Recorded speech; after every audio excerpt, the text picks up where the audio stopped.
Hi guys. Hey, this is the photo reference that I cut out, and there was a few areas that weren't very dark after I took off the Frisket film. So I traced that back on, and here you see me using the Frisket film to actually take off some dark print of that red Sorel paper. So you just put it on and wipe it down, and then you pull it back off, and it takes the drastic red off a little bit to where you can just see the outline of your pencil mark there. There's still some dark areas that will be erased when I start to paint, but for the most part, the really dark red, it was taken off with the tape. And then I will begin with mixing. I'm taking my picture photo reference and I'm matching up the color. Now, this is the paper photo reference. It's not printed on glossy photo paper. You want to match your color to the glossy photo paper. This is just regular paper. And the reason why I didn't have that is because I have it taped up above me so that I can see it. So I'm showing you how I just take little sections where I punched out holes and I'm matching my color to mix it. So I mix my colors to match what is on the photo glossy paper, the printout. Um, Now I've taken this and cut it out so that I will be able to use it if I need to cut sections out for anything to use as a stencil. And I suppose you could just print two photo glossy prints, but as you know, ink and uh, the photo paper is not cheap when you have a 13 by 19 printer and you're making a 12 by 16. It uses a lot of ink, so I just print it out on 11 by 17 paper and then kind of match it up where I need it to be. But here I'm beginning to airbrush in a little bit of a shadow around that first leaf there, and it's blurry, so I don't want it to be so sharp. So I'm kind of staying back a little bit and just kind of misting it in. Now, since I used Frisket film to cut this out, you have really sharp lines. So it's working in a way that will cover those sharp lines to not be so drastic. And you can actually use an eraser too, not a Faber-Castell eraser, but one that's a little bit softer to go around the edges to get a little bit of a blurry effect because you want to stay away from the sharp lines. And as you can see up at the top, you can see where there's a difference um, in the sharpness of the other lines that are cut out. Then the top leaf that I'm starting to work on, it looks a little blurry. And that's what we're going for. I have my panel on next to a still um, background that I work on a lot, and as you can see, I have magnets on the side there. Now, if you have really strong magnets, you can still use uh, stencil and it will still work. You don't want to have your panel any thicker than 1/8 inch because it will not work. Um, this will hold a piece of paper, but not a photo sheet paper because it's a little thicker. So the magnets will hold on this, but not on the other. And like I said, they have to be strong, strong magnets. Here I'm beginning to shade in the petal, and this is a little darker than what I would have should have began with the lighter color. But again, I had just gotten done painting fun acrylics with brush, with paint party stuff. And of course, when you're working with a brush, it's always different. It's backwards. You do the dark first, then the light. And it's like I always have to turn my mind off. I'm getting older. And switch over to airbrush. I do different kind of art, but my love is airbrush. But where I live at, it's a small town, and everybody goes, "What's airbrush?" So um, anyway, it's still I'm coming in there on the corner of that and just misting lightly. And then, of course, you can always take your color and blend out into the atmosphere a little bit there in the background to where it won't look so sharp. Because the bee and the front flowers are more in focus, and the flowers behind are out of focus. You want to make sure you don't get that too sharp. So I'm staying back a little bit with my airbrush. Having trouble with my Takumi again. I have taken this thing apart and trying to work with it, but it just does not spray like my Kriya's. Drives me insane. The only thing I could figure is there might be a burr or something that like gathers the paint, but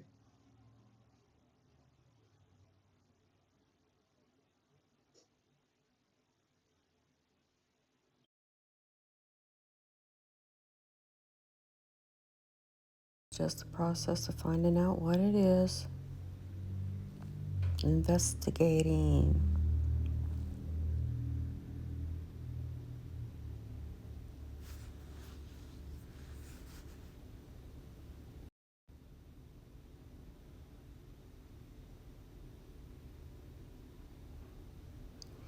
Always keep your reference close to you so you can look back and forth at it to figure out where you're working. And sometimes it helps if you take your finger and you point to the section like where you're going to be working on in the section of the photo to keep you in the right area, especially if you got a lot of different things going on in the art piece. You want to make sure you're painting the right area.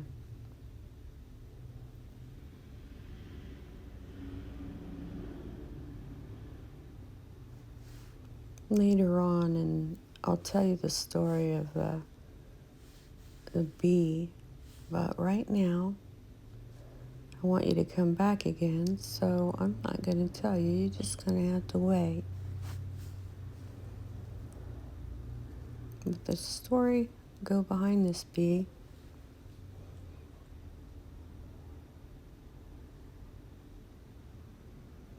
Here I'm just erasing. I'm taking my soft end of the eraser. That's a Faber-Castell, but one end is aggressive eraser. The other end is a softer eraser. And you don't want such drastic erase marks, so the softer eraser helps. It may look like to you when you're erasing with it that it's not taking off any paint, but it's taking off little minute particles of that paint to where it will lighten it just a little bit when you it's not noticeable until you clear coat it. And I usually use kind of an automotive clear or I hardly ever use varnish, but varnish is good too in a spray can, but I usually do the automotive clear just because I have an automotive background. I kind of miss doing the automotive stuff, but When the car wraps came along, kind of hurt a lot of airbrush artists, I think, that were in the bigger cities and stuff. Because now all you got to do is go in and get your car wrapped in vinyl, where before you had custom paint, and it's still not the same. Custom paint's better. Anything hand painted's better.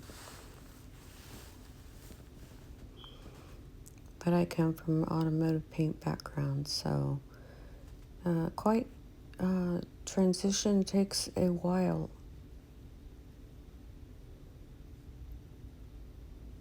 It's taken me almost a year, and I'm still not there. I'm still struggling with the water-based paints, but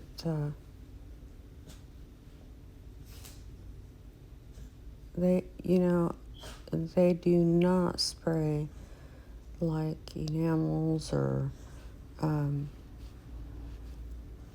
candies or house color paints, and they just don't. But I'm finding that the way you the way you thin your paint and additives that you can put in it help it spray much better. I like to use the Airbrush Flow Enhancer, or even just a little bit of the retarder works well too.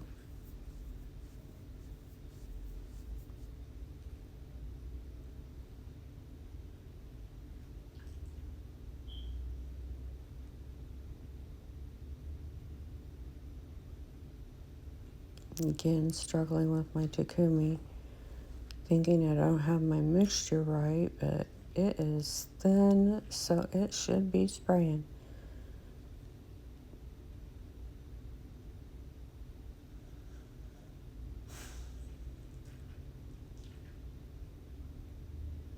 Takumi they say it's a great airbrush, and you just barely push down on the trigger and barely just kind of minutely wiggle your finger, and you get those little spots of paint that come out, and you can get hairline or even thinner.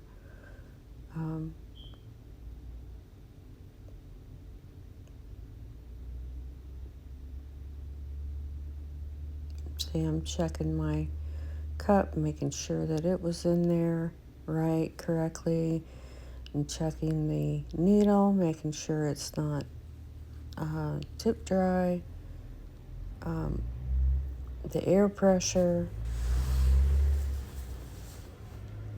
I had my air pressure on 2 bars, and it's like 20 pounds, 25 pounds, because it's a really thin mixture, and it still wouldn't come out. And then when it came out, it would like splatter. So I've strained it. I cannot figure it out.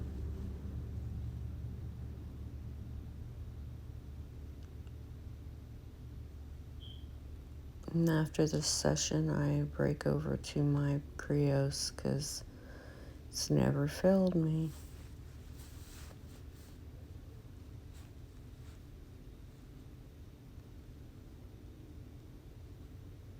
Probably end up tearing this apart again, which usually I don't ever have to do with the Creos. Usually you can keep an airbrush going for up to a year before you have to actually tear it all apart and clean it, but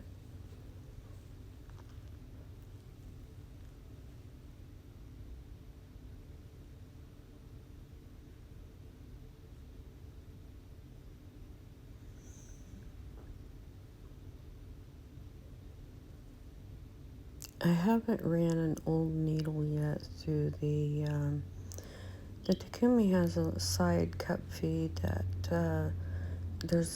it's like a little cup. I haven't pulled it out of the airbrush yet and ran an old needle through the actual little tube that goes into that little cup. I might try that and see if there's like a burr or something that was inside that little tiny tube that goes into the cup. I'll run the back end of an old needle through there and see if something catches. That's the only thing that I can think of that it would be, which would be very unusual. But hey, it, I suppose, happens sometimes.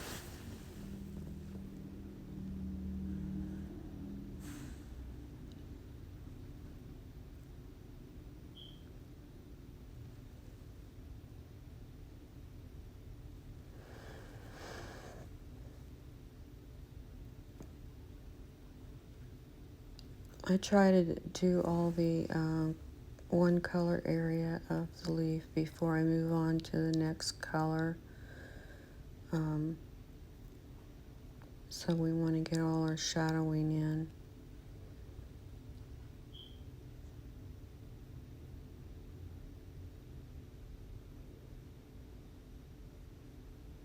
Erasing some, I think, dark lines, or it could be glue that was stuck on there, which is another reason why you should not use the Frisket film. Cut out your reference like I did on the photo, cut it out.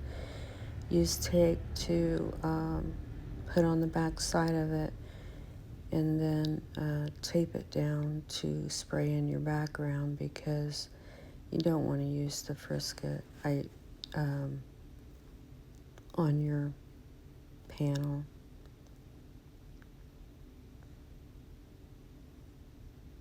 And plus, it will give you more of a blurry background because it won't be so sharp.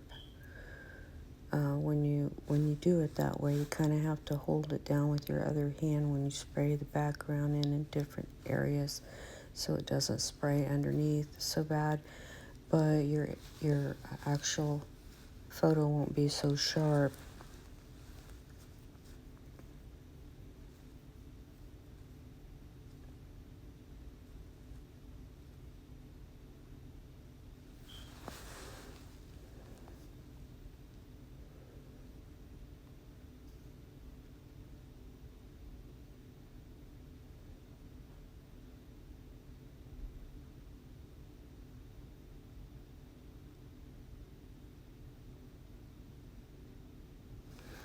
Now, if you were doing like lettering, you would do it with lettering, but not with like people or animals, flowers, anything like that that's got like, that doesn't need to be crisp and sharp around the edges. In lettering, you would use Frisket. There's different things that need to be sharp, and there's other things that don't.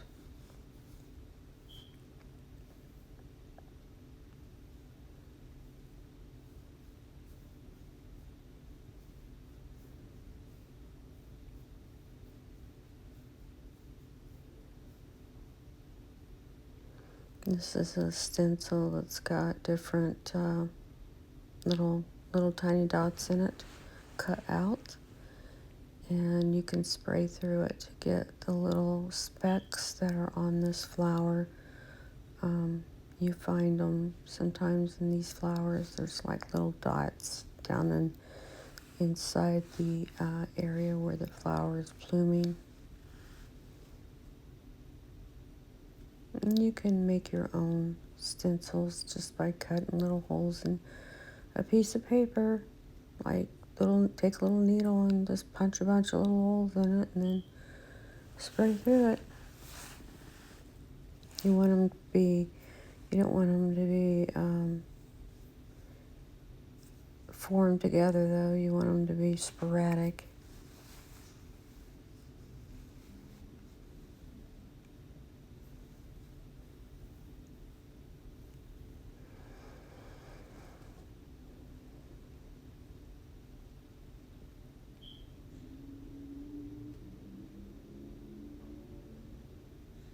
I really want to get started on that bee, but I'm going to train myself to just focus on the flower, get the flower done first.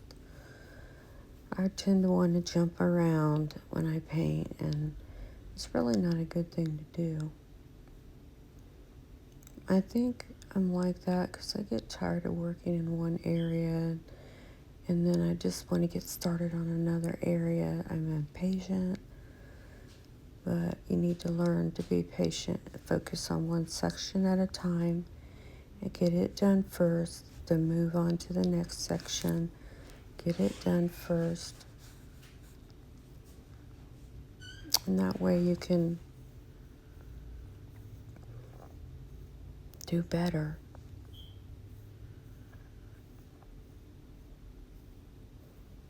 You might be asking yourself, well, why did you put the stencil on, the frisket on and cut it out? Why did you do that if you know you're supposed to cut out a photo? Well, I did it so you'll know the difference. If something is crisp and sharp like lettering, then that's what you want to use it on. But if it's more something like organic, then you don't. You want to cut it out of paper and then hold your hand on it when you spray around it to get the blurry line. Because you're not, like if you focus on a face, we're not going to have a sharp, crisp line around our face. We have like I guess a blur, a fuzz to our outline.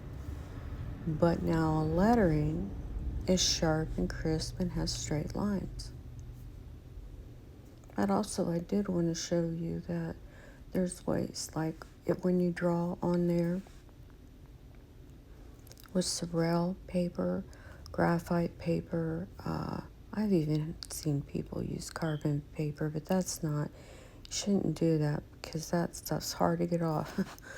But you can take that tape, and if it's too dark in areas, rub it on there, pull it off, and it lightens it so that it's not so hard to erase, and it leaves it so where you can see the line, but it's not a drastic line.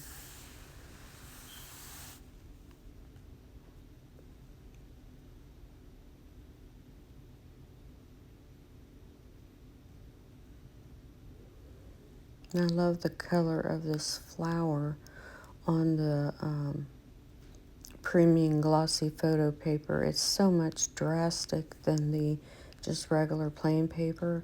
It's got a lot of different magentas in it, blues in it, violets in it.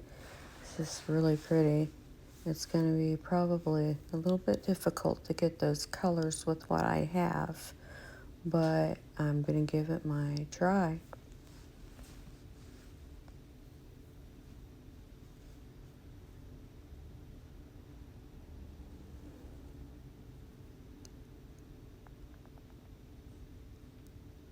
And you know, with me, I don't always want to copy anything exactly. I know we're supposed to strive to do realistic and the colors as possible, but sometimes if you don't have those the right color mixture, you're not going to be able to do that. But you can get as close as you can, and that's okay. And it's also okay to do your own thing. Maybe you want it to be a little pinker or a little bluer, or that's okay too. There's so many different colors in the world. Nobody's gonna know. Unless you do show both the photo and the painting together.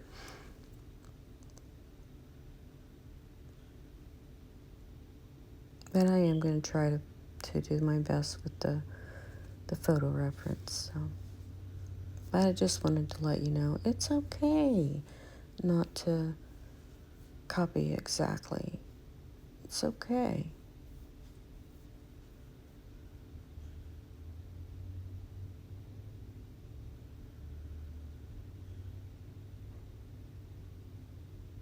Anything in art is okay. It's art.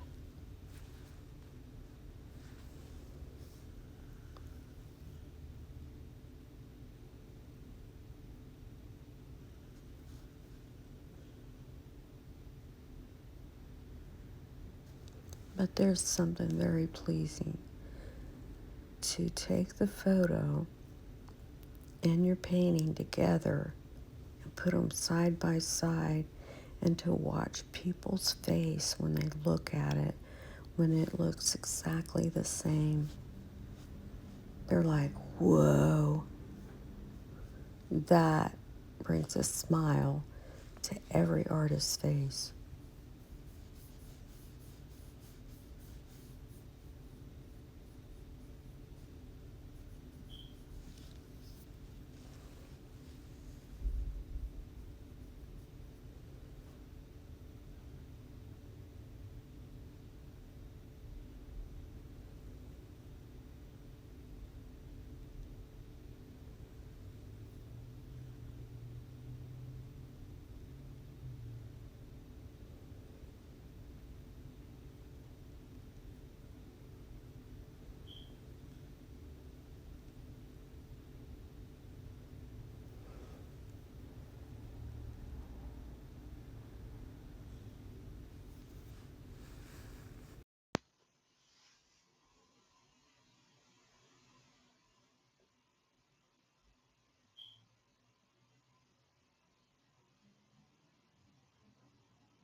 Always erasing.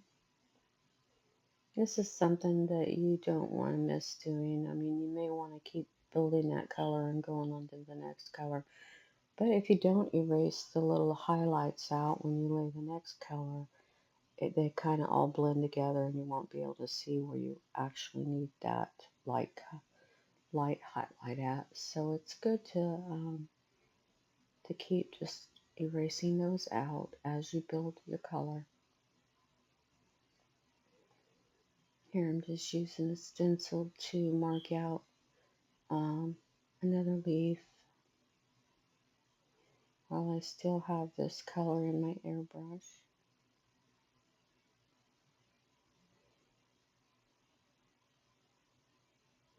Like and subscribe, guys, and come back. Please share my channel.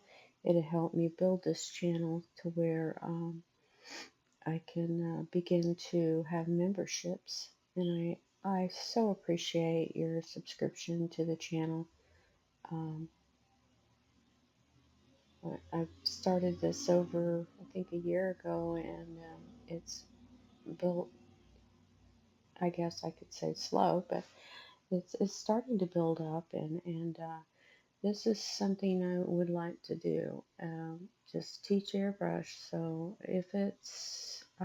if you like it and you know other airbrush artists that you think that would benefit from it, subscribe and share it. Um,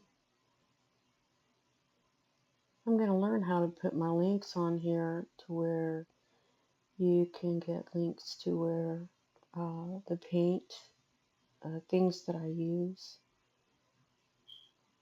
But I'm not that techy, so I'm not sure how. I did subscribe for the social Amazon thing, but I need to take the time to learn how to do that.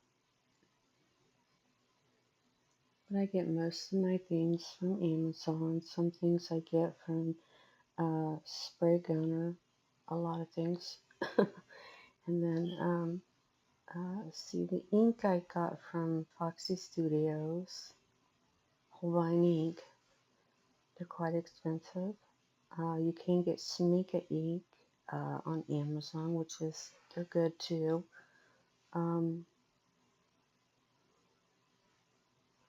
Text illustrations you can get on about anything you can get on Amazon. There are some places you have to go elsewhere. Thanks for watching. Come back, guys.